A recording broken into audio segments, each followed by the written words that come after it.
Hey guys, welcome back to Kandala Sandhya 7551. Please like and share and comment అండి. Subscribe అయితే తప్పకుండా చేయండి, ఓకేనా? మరి సో ఈరోజు బ్లాగ్ అయితే మేమైతే అవుట్ సైడ్ వెళ్ళామండి. సో అవుట్ సైడ్ సరదాగా అలా వెళ్తే మాకు అక్కడ కూరగాయలు కనిపించాయి. ఎంత హ్యాపీ అనిపించిందో. నేను ఫస్ట్ టైం అండి అలా తోటలకు వెళ్ళి కూరగాయలు కట్ చేయడము అంటే నాకు చాలా హ్యాపీగా అనిపించింది.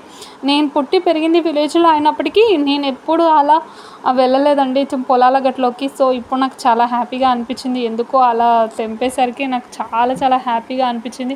అలా తెంపుతూ ఉంటే అట్లా ఫ్రెష్ కూరగాయలు వండుకొని తింటే ఆ టేస్టే వేరే లెవెల్లో ఉంది కదా.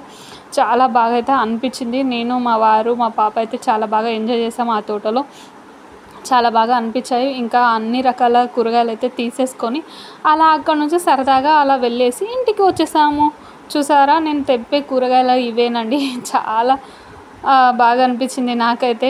సో అక్కడ ఈ వాతావరణం కూడా నాకు ఫుల్ ఎంజాయ్ అనిపించింది. కాకపోతే ఎండలో వెళ్ళాం కదా, కొంచెం నీరసం అనిపించింది. ఎక్కువ నాకు అలవాటు లేదు కాబట్టి నేను కొన్ని కూరగాయలు తెంపాను, ఎక్కువ అయితే తెంపలేదు. బట్ నాకు తెంపినప్పటి వరకు చాలా హ్యాపీగా అనిపించింది.